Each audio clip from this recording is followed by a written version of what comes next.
بسم اللہ الرحمن الرحیم۔ ناظرین محترم،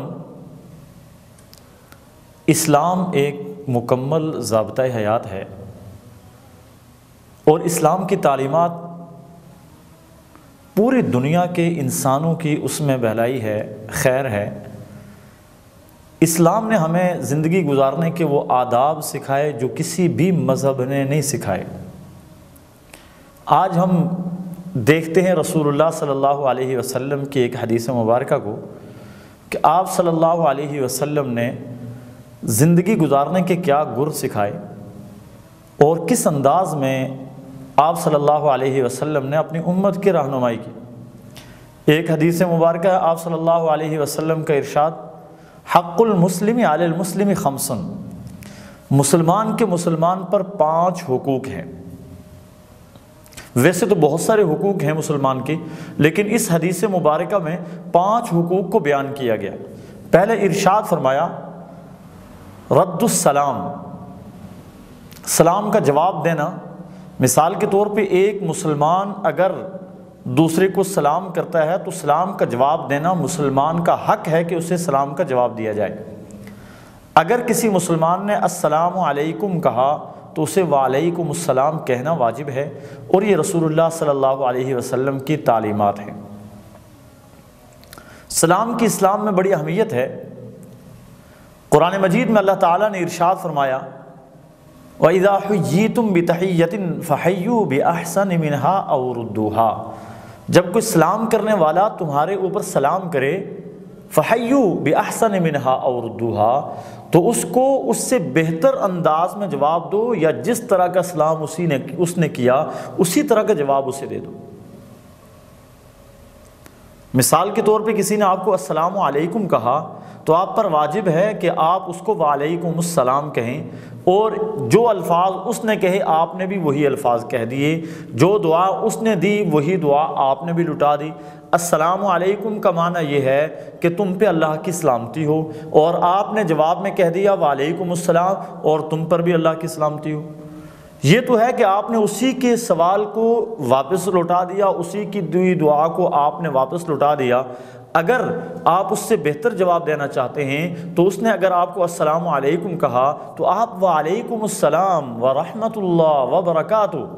ان الفاظ کا اضافہ کر لیں کہ اللہ تعالیٰ تجھے اپنی سلامتی میں رکھے، تجھ پہ اللہ کی رحمتیں ہوں، تیرے اوپر اللہ تعالیٰ اپنی برکات کا نزول فرمائے۔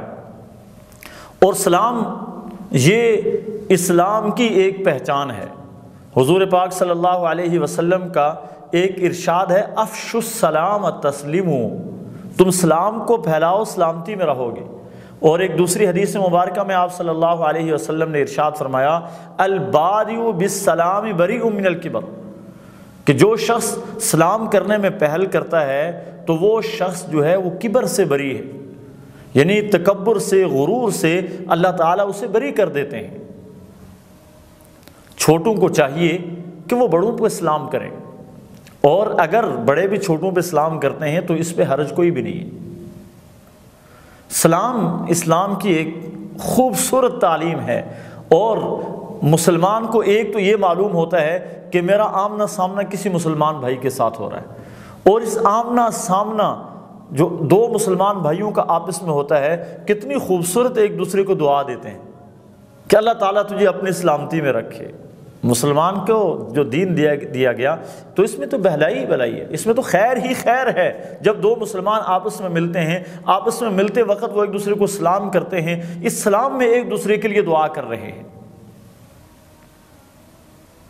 عیادت المریض، دوسرا حق آپ صلی اللہ علیہ وسلم نے بیان فرمایا کہ مریض کی عیادت کرنا یہ مسلمان کا حق ہے۔ ایک مسلمان بھائی بیمار ہو جائے تو اس کی عیادت کرنا یہ مسلمان کا حق ہے کہ اس کی عیادت کی جائے، اور آداب کی رعایت رکھتے ہوئے مریض کی عیادت کرنا۔ کئی ہزار فرشتے ہیں جو آدمی مریض کی عیادت کے لیے جاتا ہے اس کے لیے مغفرت کی دعائیں کرنے والے، مغفرت کی دعائیں فرشتے کرنا شروع کر دیتے ہیں۔ لیکن آج ہمارے ہاں ایک عجیب چیز نے رواج پکڑ لی، ہم کسی مریض کی عیادت اس لیے کرنے کے لیے نہیں جاتے کہ ہمارے جانے سے اس کو حوصلہ ملے گا، اس کو تسلی ملے گی، ہم اسے تسلی دیں گے، اس کے لیے دعا کریں گے، اس سے دعاؤں کی درخواست کریں گے، نہیں، بلکہ آج ہم مریض کی عیادت اس لیے کرتے ہیں کہ اگر میں نے مریض کی عیادت نہ کی تو وہ مریض مجھ سے ناراض ہو جائے گا، اس کے گھر والے مجھ سے ناراض ہو جائیں گے اور یہ کہیں گے کہ وہ دیکھو کیسا ہمارا بھائی ہے، کیسا ہمارا دوست ہے، کیسا ہمارا جاننے والا ہے، جو ہمیں دیکھنے کے لیے نہیں آیا، ہمارے مرض کے وقت ہمارے پاس نہیں آیا۔ تو گویا ہم ایک عبادت بھی کر رہے ہیں اور اس عبادت کے اندر ریا کو ہم لا رہے ہیں، دکھلاوا ہم لا رہے ہیں۔ اگر یہی عبادت ہم خالصتاً اللہ تبارک و تعالیٰ کی رضا کے لیے کریں کہ میں اپنے ایک مریض بھائی کی عیادت اس لیے کرتا ہوں کہ میرا اللہ مجھ سے راضی ہو جائے، تو یہ مریض کی عیادت کرنا عبادت بن جائے گا، اور مسلمان کا حق ہے کہ اپنے مسلمان بھائی کی عیادت کرے۔ اور ضروری نہیں ہے کہ جس کی عیادت آپ کر رہے ہیں وہ آپ کا جاننے والا ہو، آپ کا رشتہ دار ہو، آپ کا عزیز ہو، بلکہ مریض کی عیادت اگر جاننے والا ہے تو اس کی بھی کریں، نہیں جاننے والا ہے اور اس کی بھی کریں۔ رسول اللہ صلی اللہ علیہ وسلم مریضوں کی عیادت کے لیے جایا کرتے تھے، اور آپ صلی اللہ علیہ وسلم کی تعلیمات سے ہمیں یہ سبق ملتا ہے کہ آپ صرف مسلمانوں کی عیادت کے لیے نہیں جاتے تھے بلکہ آپ غیر مسلموں کی بھی عیادت کیا کرتے تھے، جاننے والا ہو نہ جاننے والا ہو، مسلمان ہو کافر ہو، اگر بیمار ہو جائے تو اس کی عیادت کریں، آپ کو اس کا ثواب ملے گا، اس کا اجر ملے گا۔ اور مسلمان کا تو حق ہے اگر وہ مسلمان بھائی آپ کا بیمار ہو جاتا ہے، بیمار کی تیمارداری کریں۔ اور جو رسول اللہ صلی اللہ علیہ وسلم نے سکھایا ہمیں کہ مریض کے پاس جائیں اور اسے جا کر کہیں لا بأس طہور انشاءاللہ، کوئی معاملہ نہیں، انشاءاللہ اللہ تعالیٰ تجھے جلد اس بیماری سے شفا دے دے گا۔ اور تیسرا حق بیان فرمایا وَاتِّبَاعُ الْجَنَائِزِ، جنازے کی اتباع کرنا، جنازے میں شرکت کرنا۔ اتباع الجنائز میں علماء نے لکھا ہے کہ جنازے کے تمام معاملات میں شریک ہونا اتباع الجنائز ہے۔ مثال کے طور پہ اگر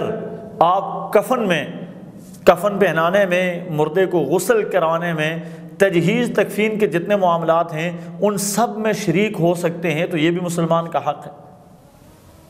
اور اس کے جنازے میں شرکت کرنا یہ بھی مسلمان کا حق ہے، اور اس کے جنازے کے پیچھے چلنا، جنازہ جا رہا ہے جنازے کے پیچھے چلنا یہ بھی مسلمان کا حق ہے۔ ایک مسلمان دنیا سے چلا گیا، اگر آج آپ اس کے لیے دعائے مغفرت کرتے ہیں اللہم اغفر لحینا و میتنا، تو کل آپ کے لیے بھی کوئی دعا کرے گا، اور یہ مسلمان کا حق ہے آپ ایک مسلمان کے لیے دعا کریں، اللہ تعالیٰ ایسے مسلمان پیدا فرمائے گا جو آپ کے لیے دعا کریں گے۔ وَإِجَابَةُ الدَّعْوَةِ، اور اگر کوئی مسلمان بھائی کھانے کی دعوت دیتا ہے تو اس کے کھانے کی دعوت کو قبول کرنا یہ بھی مسلمان کا حق ہے۔ آج کل دعوت جو ہے چونکہ اس میں بہت زیادہ اہتمام شروع ہو گیا، تکلفات شروع ہو گئے، اس لیے دعوتیں صرف مخصوص مواقع پر ہی دی جاتی ہیں، یا تو افطاری کی کسی کو دعوت دی جاتی ہے، یا ولیمے کی کسی کو دعوت دی جاتی ہے، یا کسی خاص تقریب کی دعوت دی جاتی ہے۔ اس کے علاوہ مسلمان بھائی ایک دوسرے کو دعوت دینے سے کتراتے ہیں، اس لیے کہ دعوت اور تکلفات یہ لازم ملزوم کر دیے گئے، جبکہ رسول اللہ صلی اللہ علیہ وسلم کی تعلیمات اور حضرات صحابہ اکرام رضوان اللہ علیہم اجمعین کی تعلیمات ہمیں بتاتی ہیں، ان کے پاس جو سوکھی روٹی بھی ہوتی تھی، روکھی سوکھی جیسی بھی ہوتی تھی، وہ دوسروں کو دعوت پہ بلاتے تھے اور اپنے ساتھ بٹھا کر کھلاتے تھے، اور بے تکلفی کا زمانہ تھا۔ ایک آدمی کا کھانا اور کہتے آئیں۔ یہاں پر مجھے ایک واقعہ یاد آیا، رسول اللہ صلی اللہ علیہ وسلم کے پاس دیہاتی ایک صحابی آئے، یا رسول اللہ ہمارے گھر میں کھانا پکایا گیا آپ کے لیے، آپ میرے ساتھ تشریف لے جائیں، آپ ہمارے گھر کو برکت بخشیں، آپ ہمارے گھر میں کھانا کھائیں۔ تو رسول اللہ صلی اللہ علیہ وسلم نے ارشاد فرمایا کہ میں اکیلا نہیں آؤں گا، میرے ساتھ حضرت عائشہ بھی آئیں گے۔ تو وہ صحابی تھے، مخلص تھے، وہ کہنے لگے اللہ کے رسول اگر آپ دو نے آنا ہے تو میں معذرت چاہتا ہوں، میرے گھر میں ایک آدمی کا کھانا ہے۔ اب نہ رسول اللہ صلی اللہ علیہ وسلم نے اس کی معذرت کو محسوس کیا، اور نہ رسول اللہ صلی اللہ علیہ وسلم کا یہ کہنا کہ ہم دو ہیں اور دو اکٹھے آئیں گے اس صحابی نے محسوس کیا۔ دوسرے موقع پہ پھر یہ صحابی آئے، پھر رسول اللہ صلی اللہ علیہ وسلم نے کہا کہ میرے ساتھ عائشہ ہوں گے، پھر اس شخص نے کہا کہ میرے گھر میں ایک آدمی کا کھانا ہے، ایک کو دے سکتا ہوں، دو کو نہیں دے سکتا۔ رسول اللہ صلی اللہ علیہ وسلم نے بھی محسوس نہیں کیا، اس شخص نے بھی محسوس نہیں کیا۔ تیسری مرتبہ یہی شخص آیا اور رسول اللہ صلی اللہ علیہ وسلم کا یہ 2 بار یہ کہنا کہ میرے ساتھ عائشہ بھی ہوں گی، اس میں بڑی تعلیمات، اس پہ انشاءاللہ پھر کبھی گفتگو ہوگی کہ رسول اللہ صلی اللہ علیہ وسلم نے یہ کیوں ارشاد فرمایا تھا۔ تیسری مرتبہ وہ آدمی 2 آدمیوں کا، وہ صحابی 2 آدمیوں کا بندوبست کر کے آیا۔ جب رسول اللہ صلی اللہ علیہ وسلم نے ارشاد فرمایا کہ عائشہ بھی میرے ساتھ ہوں گی، تو وہ خوش ہو کر کہنے لگا کہ اللہ کے رسول، آج 2 آدمیوں کے گھر میں کھانے کا بندوبست کر کے آیا ہوں۔ تو میرا عرض کرنے کا مقصد یہ ہے کہ مسلمان کی دعوت کا قبول کرنا یہ مسلمان کے حق میں سے ایک حق ہے، حقوق میں سے ایک حق ہے۔ دعوت کو قبول کرنا چاہیے۔ دعوت کرنے والا دعوت میں اتنا اہتمام نہ کرے کہ کل کوئی دوسرا دعوت نہ کر سکے، یا جو معمولی کھانے ہوتے ہیں، جو عام سادہ کھانے ہوتے ہیں، وہ دوسروں کو کھلانے میں لوگ عیب محسوس کرنا شروع ہو جائیں کہ میرے گھر میں تو دال ہی ہے، میں کیا کسی کی دعوت کر سکتا ہوں۔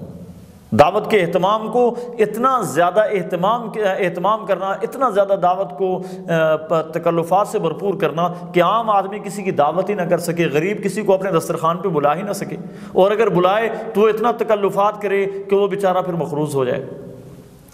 جو دعوت ہے، اس دعوت کا قبول کرنا یہ مسلمان کے حقوق میں سے۔ وتشمیت العاطس، اور ایک آدمی اگر اس کو چھینک آ جاتی ہے تو اسے چاہیے کہ وہ چھینک جب آئے تو الحمدللہ کہے، اللہ کی تعریف بیان کرے۔ چونکہ انسان کے جسم میں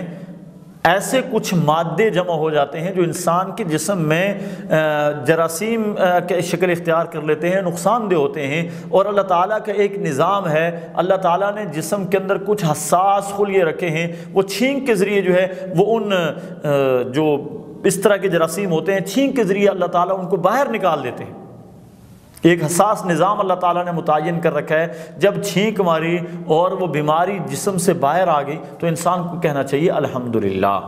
کہ یا اللہ ساری تعریفیں اللہ تیرے لیے ہیں۔ تو جو آدمی سنے دوسرا مسلمان بھائی، یہ اپنے مسلمان بھائی کا حق ہے کہ وہ اسے یرحمک اللہ کہے، کہ تو نے اللہ تعالیٰ کی تعریف بیان کی، اللہ تعالیٰ تیرے حال کے اوپر رحم کرے اور تجھے اللہ تعالیٰ بیماریوں سے محفوظ رکھے۔ اور پھر جس نے چھینک ماری اسے چاہیے کہ وہ یہدیکم اللہ، وہ یہ کہے کہ اللہ تعالیٰ تجھے ہدایت دے، اللہ تعالیٰ تجھے سیدھے راستے کے اوپر چلائے۔ تو یہ مسلمان کے 5 حقوق ہیں جو ہے ایک حدیث کے اندر بیان کیے گئے۔ اسلام خوبصورتی کا مذہب ہے، اسلام ہمیں زندگی کے سارے آداب سکھاتا ہے، اسلام ہمیں رہن سہن کے سارے گر سکھاتا ہے، لیکن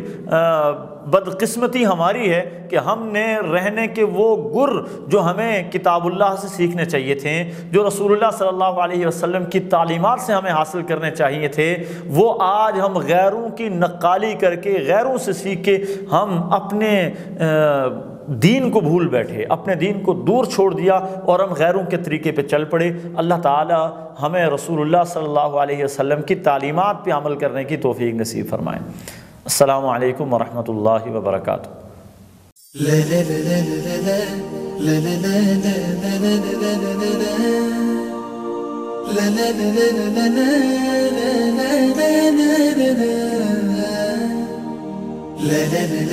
la